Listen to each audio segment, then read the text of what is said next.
Hi, I'm Bob Dailey, and this is Gulf Coast Gardening with Nature's Way Resources.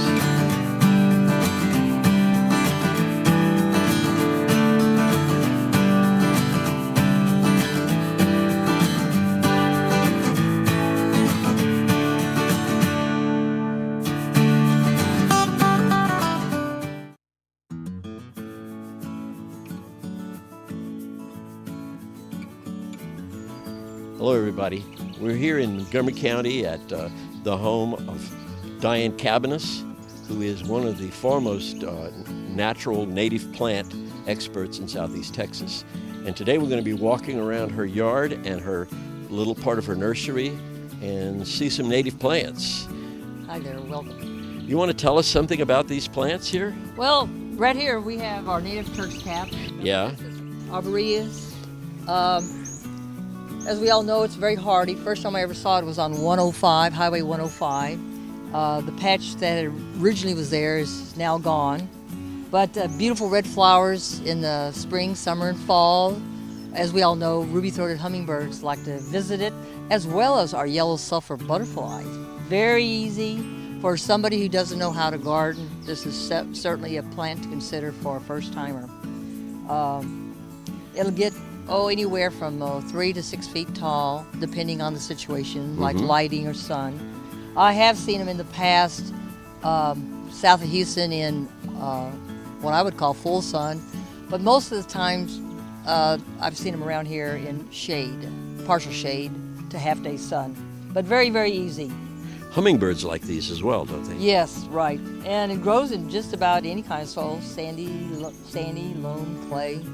Average moisture. It is drought tolerant, but it does very well in a, an average watered yard, which for most of us is 1 inch of rain, during the drought that we may have down the road.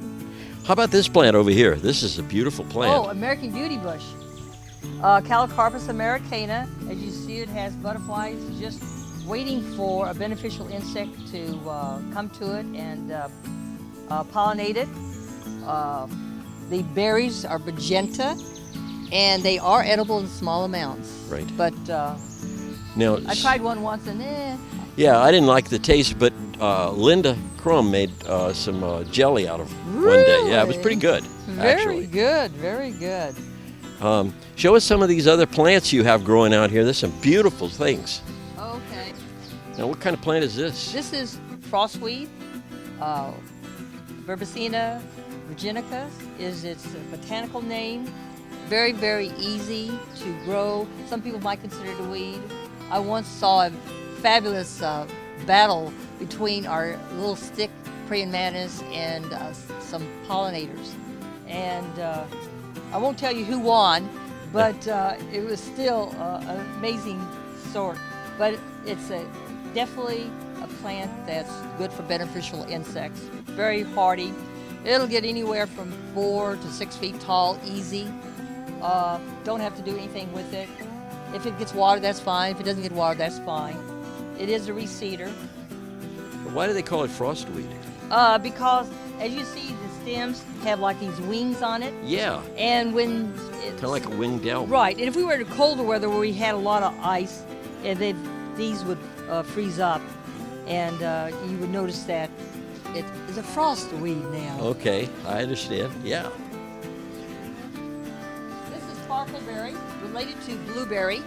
It does have a edible berry. This one is probably wanting to be in more sun than it is. It was originally here before the house got built, so I left the plant. And this is this is a native plant. It's a native plant. It'll have little white flowers like you'd expect, similar to a blueberry flower. And the berries are not quite as big as a blueberry, but like I said, they are edible. It's just for most of us, it probably is not as edible as we're used to eating. But still, and then it has nice fall color. If the lighting conditions are right. Really, it'd be better for it to be in a half-day sun, and it likes acidic soil rather than alkaline soil. And how big does it get? How big would it get? Oh, I once saw one at Mercer that was 15, 20 feet, and that's where I first saw it. decades ago. Yeah. American fringe tree, Grancy graybeard, Chionanthus virginicus. It's a seedling that popped up from the road because I have several big ones there. The flowers look like a little bit like white lace, and they make this cluster, and then they have a dark berry in the fall. Very, very easy. Loves sandy soils, dry to watered conditions. It's probably a little bit more shade than it needs, but it'll keep growing until it gets the sun where it wants to go. Now back here, I'd like to point out the white oak tree.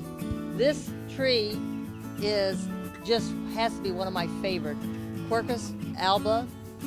As you notice, the bark is very distinctive. It has sort of a white grayish tone to it.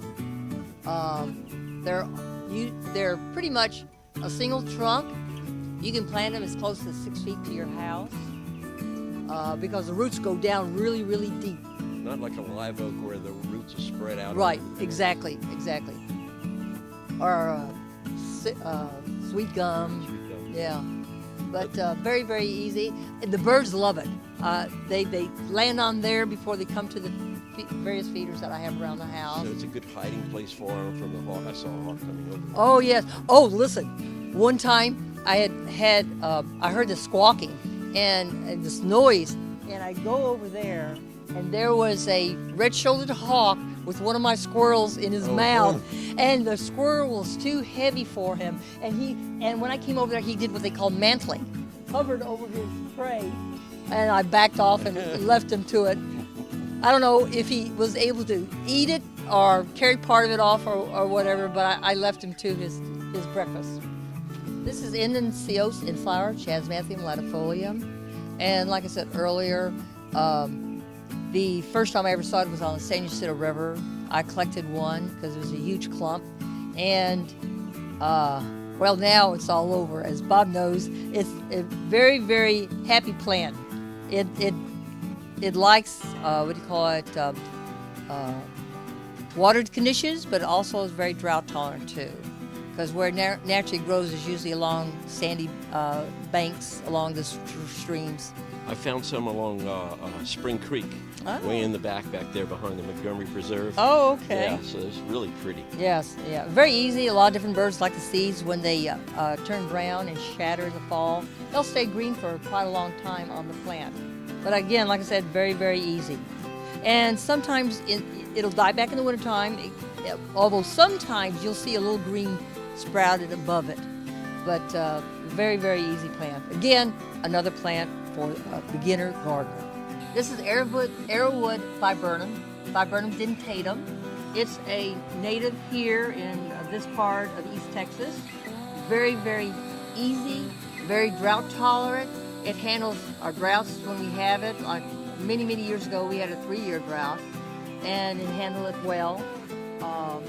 There's nice fall color. Of course, it does very well in cultivation. I've put them in people's yards, and they tell me that the small yards, it's taking over, Diane. But anyway, the fruits are sort of a bluish, purplish black. The birds like them. Again, it has a nice arching form. So it's like an umbrella? Like an umbrella, so it's easy for planting certain things underneath it as well that like the shade. Generally anywhere from 6 to 10 feet tall. It'd be a nice understory tree to plant. Oh, absolutely, absolutely. Diane, I want to thank you very much for this. This has been an educational and interesting tour. And I want to thank you for all the work you're doing with propagating native plants and finding native plants, because I know you found a lot of them, and they're really gorgeous. So thank you very much. You're welcome. This is Gulf Coast Gardening. Stay tuned for more with Nature's Way Resources. And remember, you can come out to Nature's Way Resources for all your gardening and plant needs.